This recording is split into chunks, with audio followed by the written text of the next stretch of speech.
Bisa share screen kok.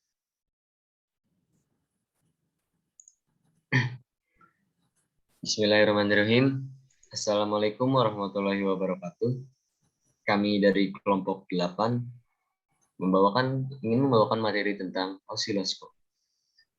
Di sini saya Muhammad Putra Rahmandani dengan NIM 1212070063 bersama dengan rekan saya Nahlan Nailur Rahmi dengan NIM 1212070069 dengan Alessia Muftifah dengan NIM 1212070116. Yang pertama, kita akan membahas komponen-komponen pada panel osiloskop. Bagian-bagian pada osiloskop di bagian kontrol dan indikator osiloskop.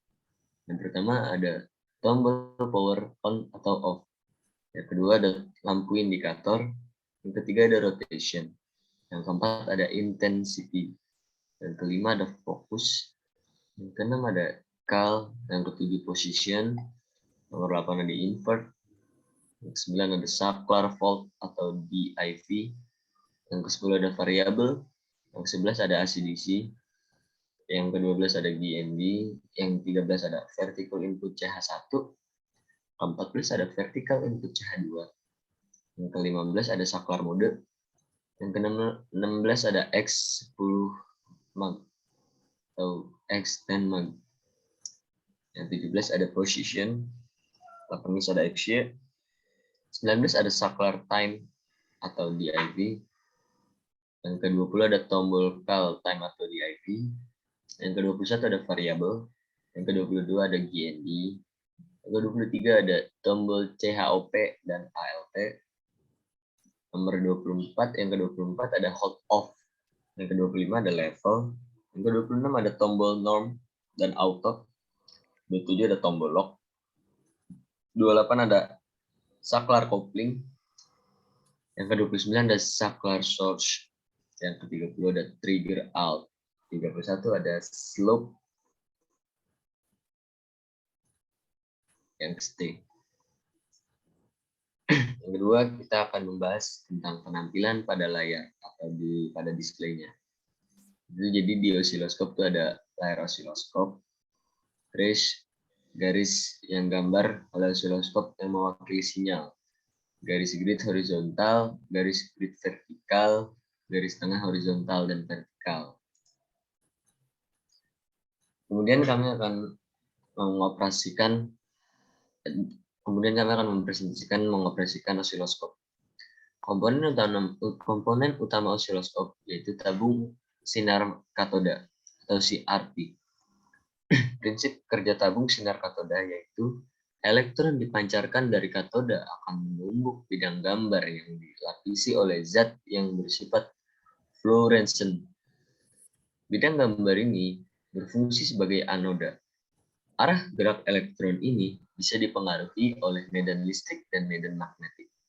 Umumnya, osiloskop sinar katoda mengandung medan gaya listrik untuk memengaruhi gerak elektron ke arah anoda. Medan listrik dihasilkan oleh lempeng kapasitor yang dipasang secara vertikal, maka akan terbentuk garis lurus vertikal dinding gambar. Kemudian, kalau pada lempeng horizontal dipasang pegangan periodik, maka elektron pada mulanya bergerak secara vertikal. Ini juga bergerak secara horizontal dengan laju tetap. Jadi, pada gambar terbentuk grafik sinusoidal. Sebuah benda bergetar sekaligus secara harmonik. Getaran harmonik atau superposisi yang berfrekuensi dan mempunyai arah getar sama akan menghasilkan satu getaran harmonik baru berfrekuensi sama dengan amplitude dan fase tergantung pada amplitude dan frekuensi setiap bagian getaran harmonik tersebut. Hal itu berdasarkan metode penambahan trigonometri atau lebih sederhananya lagi dengan memakai bilangan kompleks. Kalau dua getaran harmonik superposisi yang beda, frekuensi terjadi getaran yang nggak lagi periodik. Basis waktu secara periodik menggerakkan bintik cahaya dari kiri ke kanan melalui permukaan layar. Tegangan yang akan diperiksa dimasukkan ke Y. atau memasukkan vertikal osiloskop menggerakkan bintik ke atas dan ke bawah sesuai dengan nilai tegangan yang dimasukkan. Lalu bintik tersebut menghasilkan jejak berkas gambar pada layar yang menunjukkan variasi tegangan masukan sebagai fungsi dari waktu. Kalau tegangan masukan berkurang dengan laju yang cukup pesat, gambar akan kelihatan sebagai sebuah pola yang diam pada layar. Kemudian materi selanjutnya akan disampaikan oleh Alesia. Rekan saya Alesia Muktifah, saya persilahkan.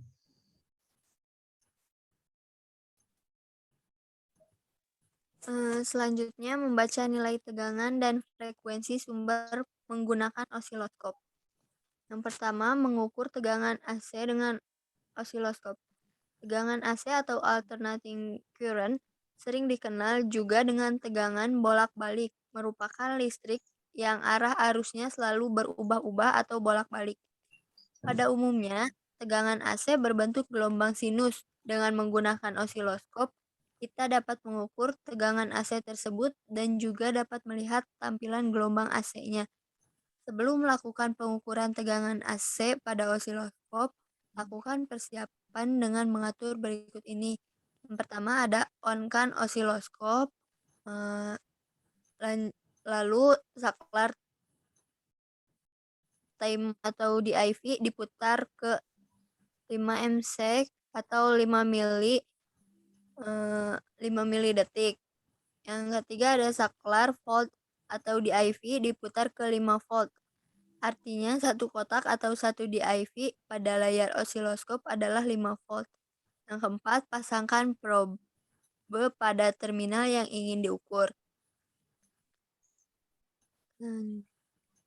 Yang kelima, hitung tegangan AC berdasarkan gelombang yang ditampilkan.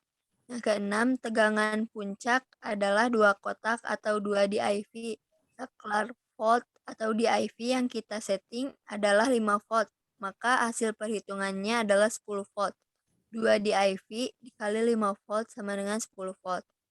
Yang terakhir, sedangkan tegangan puncak ke puncaknya adalah 20 volt dengan perhitungan sebagai berikut.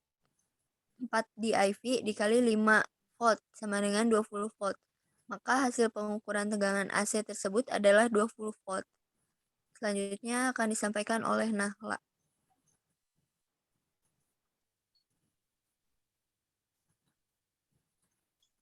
Lalu ada cara mengukur frekuensi dengan osiloskop. Pada dasarnya, frekuensi adalah jumlah siklus gelombang dalam 1 detik yang biasanya dilambangkan dengan simbol F. Satuan dari frekuensi adalah Hertz. Untuk mengukur frekuensi pada osiloskop, kita perlu mengetahui periode sebuah gelombang sinus dengan cara melihatnya dari layar osiloskop. Yang dimaksud dengan periode adalah waktu yang dibutuhkan satu siklus pengulangan secara lengkap. Periode biasanya dilambangkan dengan P. Satuan periode adalah detik atau sekon.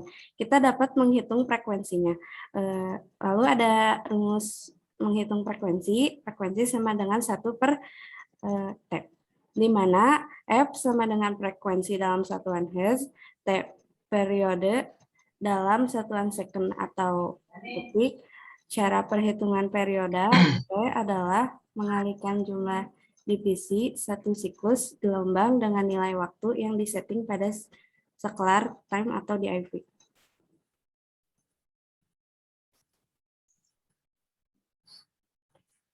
Yang terakhir ada cara merawat osiloskop. Perawatan osiloskop adalah menggunakan osiloskop sebagaimana mestinya atau mengetahui batas kemampuannya dan dengan prosedur yang benar. Pekerjaan perawatan osiloskop tidak terlepas dari menjaganya agar aman atau bagai pemakai dan alat terhindar dari kerusakan, tetap akurat, dan memiliki usia pemakaian yang lebih lama. Maka hal-hal teknis yang perlu dilakukan adalah yang pertama, jangan menggunakannya ketika casingnya terbuka. Yang kedua, selalu digunakan pada jala-jala listrik yang memiliki 3 kabel atau outlet 3 kabel, di mana salah satunya adalah kabel ground dengan grounding yang mantap. 3, jangan menghubungkan probe osiloskop dengan bagian yang panas. 4, jangan menutup lubang ventilasi osiloskop. Dan ketika osiloskop digunakan, pastikan sirkulasi udara ventilasi tersebut lancar. Yang kelima, jangan mengenakan tegangan yang melebihi 400 DC atau pp.